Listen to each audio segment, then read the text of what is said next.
बेकल्या की इस पवित्र धरती को नमन। आज का जो हमारा भव्य मूर्ति अनावरण का कार्यक्रम है, मैं सबसे पहले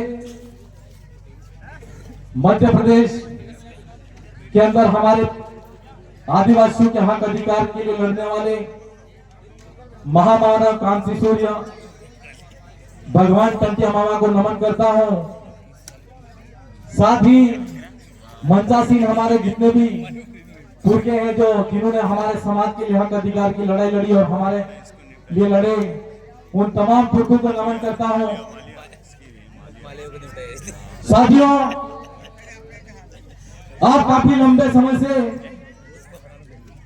बैठे होंगे। मैं तमाम युवा साथी, बड़े बुजुर्ग, इस क्षेत्र से आए हुए तमाम जितने भी इस पांडाल के अंदर मौजूद हैं, मेरे साथ में आने वाले तमाम साथी और यह जो मूर्ति अनावरण कार्यक्रम करने वाली तमाम पूरी कमेटी को मेरी तरफ से और मेरी विधानसभा की जनता की तरफ से बहुत बहुत धन्यवाद जोहार अर्पित करता हूं। हमारे आदिवासियों के अंदर सबसे बड़ी कमजोरी कह सकते हैं हम लोग। कमजोरी यह है कि हम एक तो किसी की बात सुनते नहीं है और दूसरी ये सुनते भी हैं तो मानते नहीं है। इन दो कमियों की वजह से आज हम आजादी के इतने वर्षों बाद टंटिया मामा की मूर्ति का अनावरण का कार्यक्रम यहां पर आयोजित कर रहे हैं। मैं ज्यादा समय नहीं लूंगा। मैं जितने पांडाल के आसपास बैठे हुए मेरे युवा साथियों से कहना चाहूंगा कि मैं 10 मिनट के लिए आप प्लीज बैठ जाएं। राजस्थान की विधानसभा के अंदर कल हमारा सदन का समय स्टार्ट है, लेकिन मेरे साथी ने मुझे बोला और हमारी जितनी कोर कमेटी है उसने बताया कि आपको उस जगह पर जाना है और सुबह जाकर हमको यहां से वापिस विधानसभा के अंदर भी जाना है। हम चाहेंगे कि ज्यादा नहीं, कम से कम 10 मिनट आप हम सबको दें। युवा साथियों, तमाम बुजुर्गों, आज का जो कार्यक्रम है उस कार्यक्रम के अंदर सबसे पहले हमारे इस पांडाल के अंदर उपस्थित नंदुरबा भाई, मैं उनको भी इस मंच से नमन करना चाहूंगा कि उनको मैं पहली बार देख रहा हूं और हमको एहसास कराया कि आज तक इतिहासों के अंदर हम लिखते थे, पढ़ते थे, सुनते थे कि इस देश के अंदर आदिवासी है वो इस देश का मूल मालिक है और बाकी सारे लोग हैं वो यहाँ से आए हुए लोग हैं, यहाँ के नहीं है। लेकिन सुप्रीम कोर्ट के अंदर ये याचिका लगा के सुप्रीम कोर्ट के अंदर जब निर्णय दिया तो नंदुरबा भाई भील के पक्ष में निर्णय आया और आज हम बड़े गर्व के साथ में कह सकते हैं कि आदिवासी इस देश का मूल मालिक है। साथियों, मुझे यहां पर मध्य प्रदेश में आया तो मुझे कई साथियों ने बताया कि मध्य प्रदेश के अंदर जो स्थिति है और राजस्थान के जो अंदर स्थिति है, दोनों के अंदर बहुत अंतर है।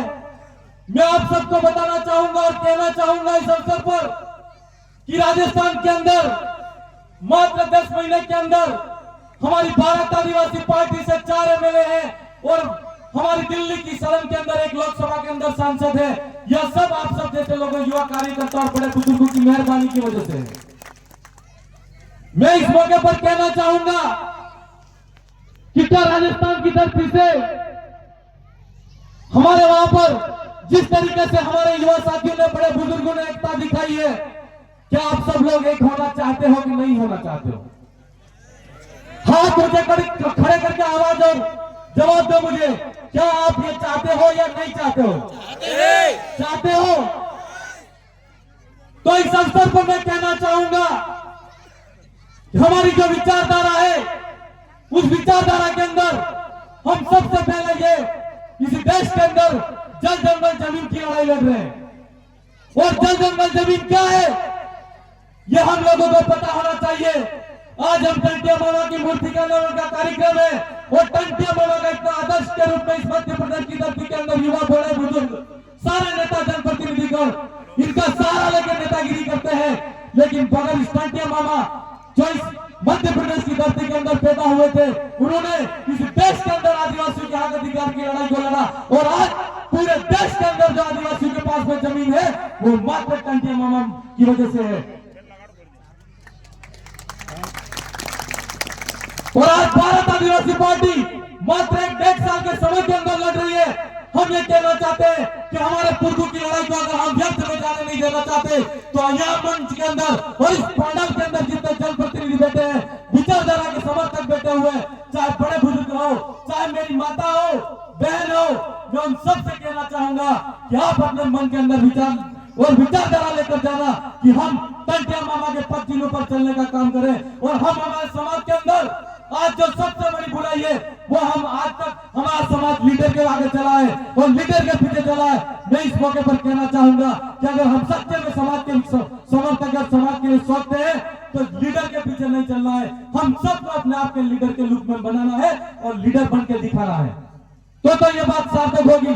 आज टंटिया मामा को आप देख लीजिए, हम मूर्तियों का आंदोलन करते हैं लेकिन टंटिया मामा के सिद्धांतों को नहीं मानते। आज अंग्रेजी हुकूमत के खिलाफ और साम्राज्यवादी सोच के खिलाफ में टंटिया मामा लड़े, और आज पूरे देश के अंदर बड़े गौरव के साथ में इनको देखा जाता है, सुना जाता है, और उनकी मूर्तियों का अनावरण का कार्यक्रम किया जाता है। और हम आज उनकी संतानों की हालत देख लो,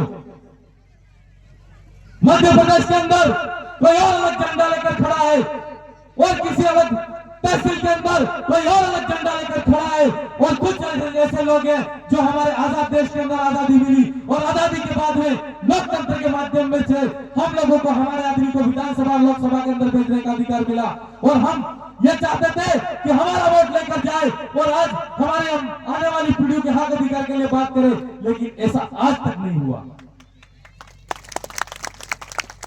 क्यों नहीं हुआ, ये सवाल है मेरा आपसे। और हम सब लोगों को अगर सोचना है तो निश्चित तौर पर गंभीर होकर सोचना पड़ेगा कि आजादी के इतने साल बाद आज मध्य प्रदेश के अंदर अगर एसटी पहाड़ी क्षेत्र की बात करें,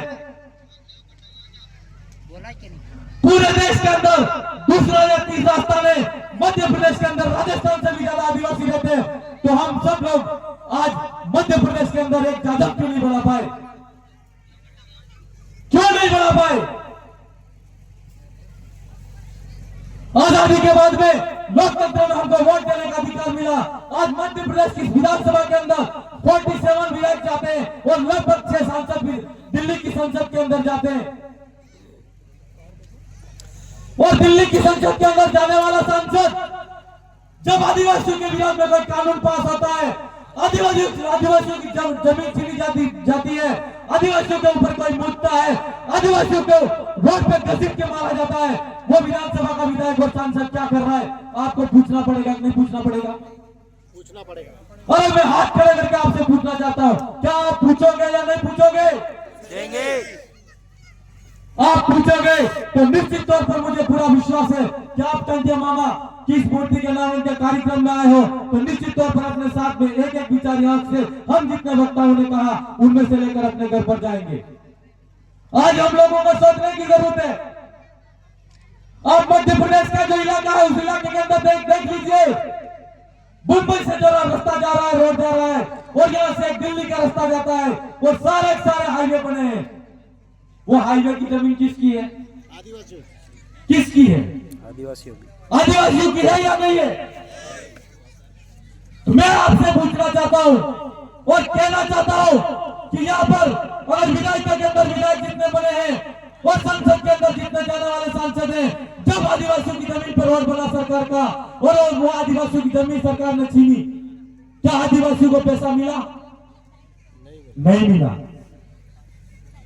और ये जरूर जितना चलता है, आप अगर एक तहसील से दूसरी तहसील के अंदर जाते हैं, अपने राज्य के अंदर भी अगर बड़ी गाड़ी लेकर घूमने जाते हैं, तो वो जोर पे जितने टोल टैक्स लगे हुए हैं वो टोल टैक्स आपसे फ्री जाने देते हैं क्या? देते हैं? कौन बोलेगा ये बात? कौन बोलेगा मेरे भाइयों? अभी हमारे पूर्व विधायक कह रहे थे कि हमारे यहाँ का युवा आदिवासी समाज के अंदर जो युवा है, अगर टांटिया मामा को मानते हो, बिरसा मुंडा को मानते हो, 20 साल 25 साल की उम्र के अंदर उन लोगों ने हमारे हक अधिकार की लड़ाई अंग्रेजी हुकूमत के सामने लड़ी, सामंतवादी सोच के सामने लड़ी, और आज हम बड़े गर्व के साथ में उनका नाम लेते हैं और उनके पूजते हैं। और यही हमारी आने वाली पीढ़ी की इसी लक्ष्य कदम पर चलती रही, और हमारे युवा जितने भी भाई हैं वो डीजे की ताल पर अगर ठुमके लगाते रहे, क्या हम उनके सिद्धांतों पर चल सकेंगे? क्या बिरसा मुंडा, भगवान टांटिया मामा, उन लोगों ने जो लड़ाई लड़ी थी उनकी अधूरी लड़ाई को पूरा कर पाएंगे? नहीं कर पाएंगे। मेरे भाइयों,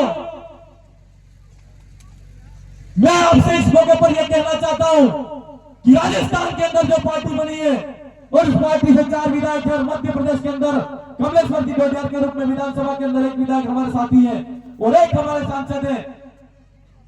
वो 4 विधायक और 4 सांसद नहीं है, इस समाज की बुलंद आवाज और क्रांति के रूप में इस देश के अंदर हम लड़ाई लड़ रहे हैं। हम आपसे कहना चाहते हैं कि इस लड़ाई के अंदर हमारा साथ देना चाहते हो तो जो हमारे पूर्व साथी कह रहे थे कि क्षेत्र के अंदर जहां आदिवासी बहुल इलाका है, उस इलाके के अंदर प्रत्येक ग्राम पंचायत के अंदर हमारी ग्राम सभा का गठन होना चाहिए, और उस ग्राम सभा के माध्यम से जिला कलेक्टर को उस ग्राम सभा का लेटर देके बोलो कि 5वें अनुसूचित इलाका इस इलाके के अंदर लागू है।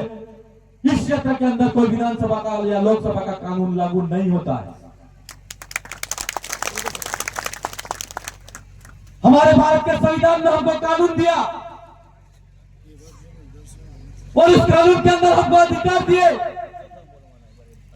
मैं तमाम मेरे बड़े बुजुर्ग हैं, उनकी तो उम्र गुजर चुकी है। मैं युवा साथियों से कहना चाहता हूं, मध्य प्रदेश के युवा साथियों से, कि यह लड़ाई अब आपके कंधों पर है। मैं युवा साथियों से कहना चाहूंगा कि आप डीजे की जो ठुमके की ताल पर नाचना बंद कर दो, और अपने आप को भगवान बिरसा मुंडा का वचन मान दो, भगवान टांटिया मामा का वचन मानते हुए उनके सिद्धांतों पर फिर से चलने की कोशिश करो, और इस मध्य प्रदेश के अंदर ऐसी क्रांति लाओ कि 2028 के अंदर मध्य प्रदेश की विधानसभा के अंदर आदिवासियों की बुलंद आवाज खड़ी होनी चाहिए, और मुख्यमंत्री जहां आदिवासी बोले वहां बैठना चाहिए, और जहां बोले वहां खड़ा होना चाहिए। क्या ऐसा चाहते हो या नहीं चाहते हो? अगर ऐसा चाहते हो तो मैं आपसे इस मौके पर कहना चाहूंगा कि मध्य प्रदेश के अंदर जितने संगठन बने हैं, उन संगठन की विचारधारा के अंदर लड़ाई एक हो सकती है, और उनकी मांग एक हो सकती है। मैं उन तमाम संगठन के साथियों से कहना चाहता हूं कि हम एक ही समाज के और एक बिरादरी के साथी हैं। हमको एक बार एक मंच पर बैठना चाहिए और सोचना चाहिए कि नहीं सोचना चाहिए। और मैं तमाम साथियों से कहना चाहूंगा कि इस क्षेत्र के अंदर हम लोगों को गुमराह किया जाता है कि इस क्षेत्र के अंदर जो पार्टी है, जो विचारधारा आई है, वो विचारधारा धर्म विरोधी है। मैं इस मौके पर कहना चाहूंगा कि आदिवासी को जो धर्म पसंद आया, आज आदिवासी हिंदू भी है, आदिवासी जैन भी है, आदिवासी मुस्लिम भी है, और आदिवासी भी है। लेकिन मैं इस मौके पर कहना चाहूंगा कि हम आदिवासियों को धर्म की लड़ाई और धर्म के झंडों के अंदर बिखरना नहीं है। और मैं इस मौके पर कहना चाहूंगा कि आप किसी भी धर्म को मानते हो, किसी भी भगवान को मानते हो, लेकिन एक बार मैं कहना चाहूंगा कि आदिवासी समाज के लिए, अपनी आने वाली जनरेशन, आने वाली पीढ़ी के लिए एक बार एक जाजम बनाकर एक मंच पर आने का काम करें, और इस मध्य प्रदेश की धरती के अंदर, राजस्थान के अंदर जैसे 4 विधायक है, ऐसे 47 विधायक विधानसभा के अंदर जाने चाहिए। और आप सबसे बड़ी दो हाथ जोड़कर गुजारिश है कि आप सब जब भी यहां से जाएं तो डीजे पे यहां पर ठुमकते हुए कई साथी जाएंगे। हम जितने वक्ता कर बोले हैं उन वक्ताओं की बात को सुन के चले जाएंगे, लेकिन आपको सुन के जाना नहीं है। हम ये चाहते हैं कि आज इस क्षेत्र के अंदर आप देख लो कि यहाँ पर आदिवासी की स्थिति क्या है। मध्य प्रदेश के अंदर जब मैंने देखा आंकड़ा, एसटीएससी ओबीसी की कंडीशन बहुत ही खराब है। मैं चाहता हूं और आपसे के माध्यम से कहना चाहता हूं कि इस मध्य प्रदेश की लड़ाई को तो आपको लड़ना ही लड़ना है, लेकिन आपके समीपवर्ती इलाके के अंदर राजस्थान है और उसके पास में गुजरात भी है। आपको यह मानना है कि जब इस देश की रियासतों को एक किया गया तब हमारे साथ में अन्याय हुआ। जब रियासत एक हुई और इस देश के अंदर आजादी मिली तो हम लोगों को आदिवासियों के बाहुल्य क्षेत्र को देखते हुए, आदिवासी इलाकों को देखते हुए एक राज्य अलग से बनाना चाहिए था, लेकिन वो नहीं बनाया। मेरे भाइयों, यह सोची समझी चाल है।